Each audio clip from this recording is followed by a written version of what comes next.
Ronald Wayne was one of 3 co-founders for Apple back in 1976. Yes, that Apple. Steve Jobs and Steve Wozniak were 21 and 25 at the time, so Mr. Wayne, who was in his 40s, would act as the adult supervision for the group. He would be in charge of contracts, agreements, manuals, and even drew Apple's first logo. But after only about 2 weeks, Ronald backed out of the deal and sold his part of the company back for $2,300. He was afraid of the boy's inexperience and lack of business savvy. He knew that if things were to go bad for Apple, that he too would be liable and hounded by creditors. Of course, we all know that Apple's sales skyrocketed in the coming years and is now worth about $700 billion.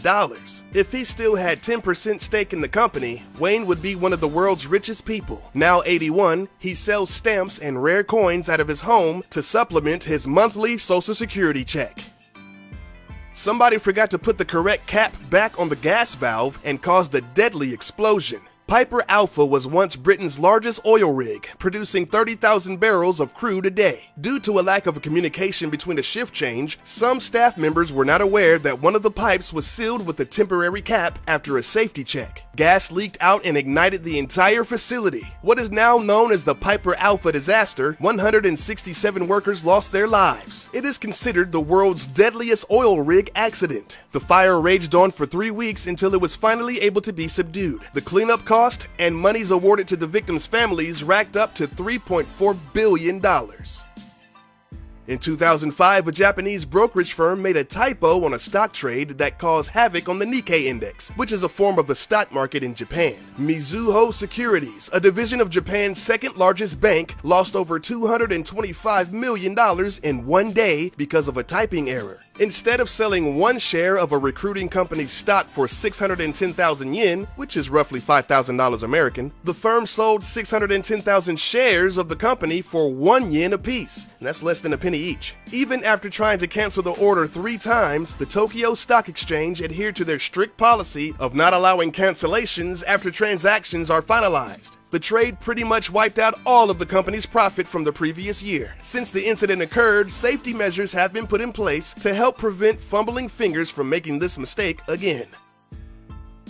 In mid-2014, French railway operator SNCF ordered 2,000 new trains for their railway system. Amazingly, someone forgot to double-check the measurements, so they received trains that were too big for the stations. SNCF spent $68 million on reconstructing 1,300 platforms so that the new trains could fit on the track. When placing the order, they measured platforms that were built within the last 30 years, but they overlooked the fact that many of France's stations were built more than 50 years ago when trains were a little slimmer. The width of the trains were just inches too long on both sides, which of course would cause the trains to get stuck at some of the stations. It was also discovered that at one point in the track, 2 opposing trains could have collided with each other due to their size. A Yellow Pages misprint in 1988 put a woman out of business. Gloria Quinnen was the owner and sole proprietor of Banner Travel Agency. To help expand her growing business, she decided to put an ad in the phone book. The ad was supposed to read Exotic Travel Services. Instead, a typo made it read Erotic Travel Services, causing a flurry of inappropriate phone calls and a loss of 80% of her business. After the ad was placed, she would get obscene phone calls from people wanting to go on sexually themed vacations. One guy even asked her where he and his 4 naked lady friends should travel to. Quinnen successfully sued for $10 million, citing mental anguish and physical distress. In the fall of 2003, a lost hunter intentionally started a large fire near San Diego County Estates. The flames were too much for him to handle and quickly raged out of control. When the man was rescued, he admitted that he started the fire as a signal for help. The fire spread and became the largest recorded fire in California's history. The disaster, now known as the Cedar Fire, destroyed close to 300,000 acres, over 2,300 homes, and killed 15 people over a 5-week period. Most of the people who died were unaware of the impending danger. Some of the victims were killed in their cars while trying to escape the blaze. In one of the homes, the charred bodies of 3 young ladies were found huddled in a bathtub. The hunter, Sergio Martinez, was only sentenced to 6 months in a minimum security prison and only ordered to pay $9,000 in restitution.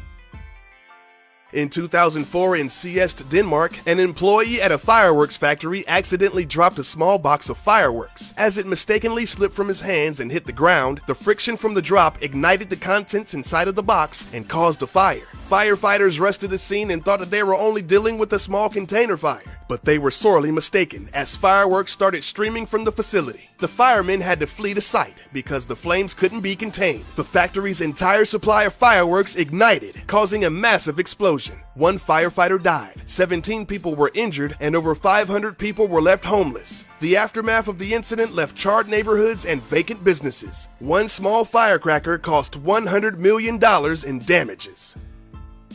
The Pepcon plant, located in Henderson, Nevada, was a plant that was in charge of producing a key component in rocket boosters. In 1988, a fire broke loose because of a couple of careless welders. A spark landed on a stash of plastic 55-gallon drums housing the explosive components. The chemicals were supposed to be stored in high-grade aluminum containers, but at the time, the company had an overstock of components. So instead of ordering more containers, they decided to store them in flammable polypropylene barrels. The explosions killed 2 people, injured 372 others, and caused an estimated $100 million of damage. The 2 men that were killed in the disaster were both handicapped individuals, unable to escape the explosions in time.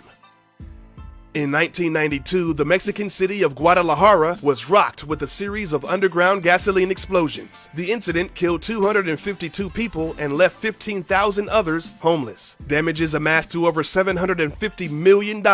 Buildings and streets in a 5-mile radius were demolished by the blast, leaving 20-foot deep trenches all over the city. The explosions were caused by an unidentified independent contractor. He mistakenly installed zinc-coated iron water pipes next to an existing steel gasoline pipeline. The underground humidity caused these materials to create an electrolytic reaction that eventually caused the gasoline pipe to corrode. It created a hole in the pipeline that permitted gasoline to leak into the ground and into the city's main sewer system. People complained to the city's officials that their toilets and sinks smelled funny. 2 days later, the underground explosions began.